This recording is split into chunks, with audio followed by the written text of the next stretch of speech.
तो ये जो माना गांव है ये भारत का आखिरी गांव है, लेकिन साथ साथ में आप देख सकते हैं कि यहाँ पे साफ़ सफाई का काम कितना उत्कृष्ट तरीके से किया गया है। गांव में जो रास्ते हैं वो बहुत अच्छे हैं। जो घर हैं, हालांकि अभी पुराने स्टाइल के घर यहाँ पे रहे नहीं, अभी जो सारे घर हैं वो सीमेंटेड हो गए हैं। एक टाइम था जब यहाँ पे पत्थर, मिट्टी और सिलेट के घर होते थे, लेकिन ठीक है, आज के परिप्रेक्ष्य में शायद ठीक है। और ये माना गाँव वाले यहाँ पर केवल 6 महीने रहते हैं, जब भगवान बद्रीनाथ के कपाट खुलते हैं।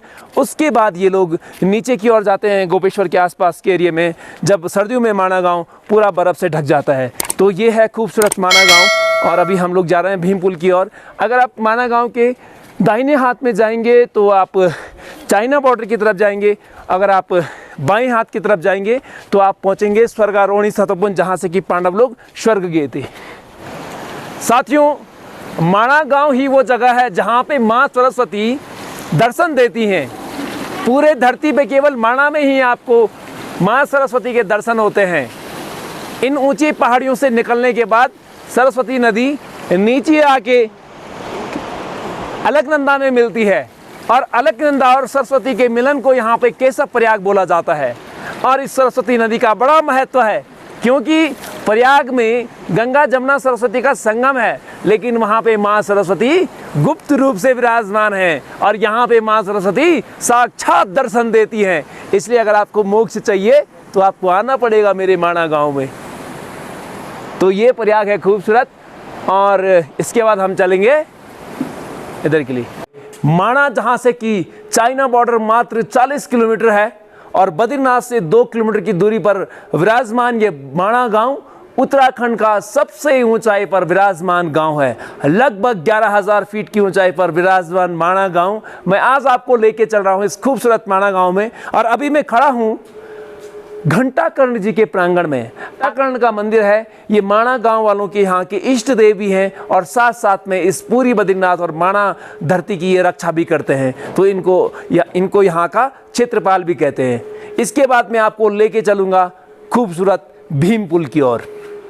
चलिए, तो अभी मैं माना गांव के बीच में हूँ, मध्य में हूँ। यहाँ से एक रास्ता भीमपुल की ओर जाता है और दूसरा जो है ब्यास गुफा की ओर। तो जितनी बार इस माना गांव में आता हूँ मैं गदगद हो जाता हूँ। वो इसलिए कि यहाँ पे जो साफ़ सफाई का काम है, किसी भी दूसरे गांव से या किसी भी दूसरे जो टूरिस्ट डेस्टिनेशन है उससे कहीं गुना ज़्यादा है। खूबसूरती गांव की ये है कि यहाँ की जो महिलाएं हैं वो यहाँ की लोकल ऊनों से यहाँ के प्रोडक्ट तैयार करते हैं। जैसे कि यहाँ पे माता जी को आप देख रहे होंगे, ये सारे लोकल है ना माता जी, हाथ से बनाए हुए। तो अभी आप देख रहे हैं ये हाथ से ये स्वेटर बना रहे हैं ना आप?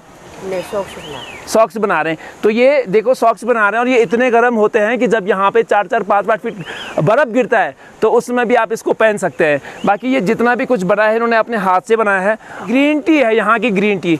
अगर आपने बाई करना, मैं पिछली बार 8-10 पैकेट लेके गया था, और साथ साथ में फरन भी लेके गया था जिसका कि तड़का बहुत ही अच्छा होता है। तो वो यहाँ के लोकल जड़ी बूटी है। बहुत सारी अन्य प्रकार की जड़ी बूटी यहाँ पे पाई जाती है। तो चलिए, 120 रुपये, 120 हैंडमेड। भीमपुल जाने का रास्ता है, लेकिन अच्छे से रेलिंग लगाई हुई है, और इसमें ये अच्छे से पेंटिंग इसमें किया हुआ है, तो बहुत अच्छा लग रहा है देख के। बाकी सामने की तरफ सतो बंद है, आगे बताता हूँ मैं आपको। और पहले बद्रीनाथ में ट्री नहीं होता था, बिल्कुल भी ट्री नहीं होता था आज से 15-20 साल पहले, लेकिन अभी यहाँ पे काफ़ी देवदार के ट्री जो है प्लांट किए हुए हैं। तो आप देख सकते हैं कि देवदार के ट्री भी यहाँ पे होने लगे हैं। चलिए,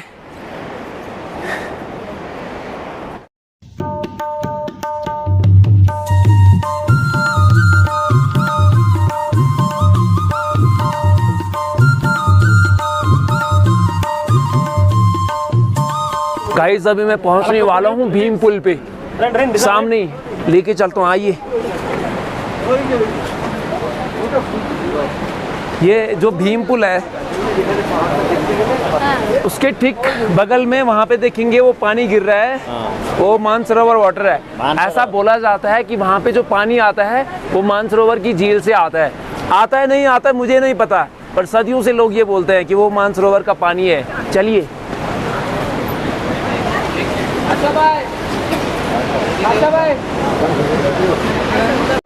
दोस्तों तो फाइनली वो घड़ी आई है जबकि हम माँ सरस्वती के दर्शन कर पाए हैं। आप पीछे देख रहे होंगे स्क्रीन पे, यही वो जगह है जहाँ पे माँ सरस्वती पहली बार दर्शन देती हैं और यहाँ से 500 मीटर नीचे जाने के बाद केशव प्रयाग में विलुप्त हो जाती हैं। तो ये सरस्वती नदी है, आप देख सकते हैं कि कितने तीव्र प्रवाह से यहाँ से बह रही है। और इसी नदी को पार करने के लिए पांडवों ने, भीम ने यहाँ पे एक पत्थर रखा था ताकि द्रौपदी इसको आराम से पार कर जाएं। इसी आप पीछे देख रहे होंगे, आप देखेंगे कि दोनों दीवारों, दोनों पहाड़ों के बीच में वो पत्थर रखा हुआ है। तो ऐसा बोला जाता है कि जब पांडव लोग स्वर्ग गए थे तो भीम जी ने वो पत्थर यहाँ पे रखा था और इसीलिए इसका नाम भीमशिला है। इसके दो कारण बताए जाते हैं। एक तो हिंदू सनातन धर्म में स्त्री को लांघना वर्जित है, नारी को लांघ के जाना शुभ नहीं माना जाता है। तो इसलिए भीम जी ने ये पत्थर रखा और वो उसके ऊपर से गुजरे, उन्होंने पुल बनाया। और कुछ विद्वान ये भी कहते हैं कि जब उनके साथ में द्रौपदी थी वो इस नदी को पार नहीं कर पाई थी, इसलिए भीम जी ने ये शिला रखी थी और इसलिए ये यहाँ पे शिला है, इसको भीमकुल कहते हैं। और बद्रीनाथ आने वाला हर यात्री लगभग यहाँ पे आना चाहता है। माणा जो कि भारत का आखिरी गांव है और इसी गांव में ये भीमशिला और सरस्वती नदी का उद्गम स्थल होता है। साथियों, माणा गांव, भीमकुल के बाद पांडव लोग यहीं से स्वर्ग गए थे। ये रास्ता है जो कि सतोपंथ की ओर जाता है, स्वर्गारोहणी की ओर। और ऐसा बोला जाता है कि समय समय पे सबसे पहले द्रौपदी ने, फिर नकुल ने, सहदेव ने, अर्जुन ने, भीम ने अपने शरीरों का त्याग कर दिया था। केवल युधिष्ठिर महाराज से, जिनके लिए स्वर्ग से पुष्पक विमान आया था और उनके साथ में ये बोला जाता है कि एक श्वान, एक कुत्ता भी गया था और उसके पंजे के निशान नीचे पत्थर पे देखे जा सकते। अगर आप नीचे जाएंगे तो वहाँ एकदम निशान बने हुए हैं। लेकिन खैर, ये रास्ता है जो स्वर्ग की ओर जाता है। अगर आप भी जाना चाहते हैं स्वर्ग, आपको लगता है कि आपने कभी ज़िंदगी में पाप नहीं किया है, तो आप ज़रूर आइए और कोशिश करिए, क्या पता आपके लिए भी आ जाए। चलिए, अब यहाँ से हम लोग आए थे, अब यहाँ से हम ऊपर जाएंगे ब्यास गुफा की ओर और गांव के बीचों बीच ये रास्ता जाएगा आपका ब्यास गुफा में। तो चलते हैं, थोड़ी सी चढ़ाई है यहाँ पे, कुछ लोग तो हाफ जाते हैं बट हमारे तो, हम तो भाई पहाड़ी हैं, हमारे तो कुछ है नहीं, नीचे के लोग हाँपते हैं यहाँ पे। महाभारत लिखा था ना वो जगह।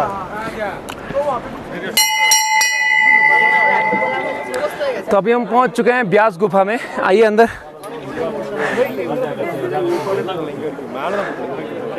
ऐसा बोला जाता है कि इसी जगह पर बैठ के महर्षि व्यास ने महाभारत महाकाव्य की रचना की थी। इसके पास में गणेश गुफा है, यहाँ से व्यास जी ने बोला था और गणेश जी ने लिखा था। अगर आप देखेंगे ऊपर ये पत्थर को तो ऐसे लगता है कि किसी ने बुक रखा हुआ, जैसा पोथी होती है। आप देखेंगे ये जो पूरा पत्थर है, व्यास गुफा जो है, ये एकदम ऐसे लगता है कि किताब के पन्ने किसी ने एक एक करके ऊपर रखे होंगे। तो ये व्यास जी की पोथी है और इसके अंदर व्यास जी की गुफा है।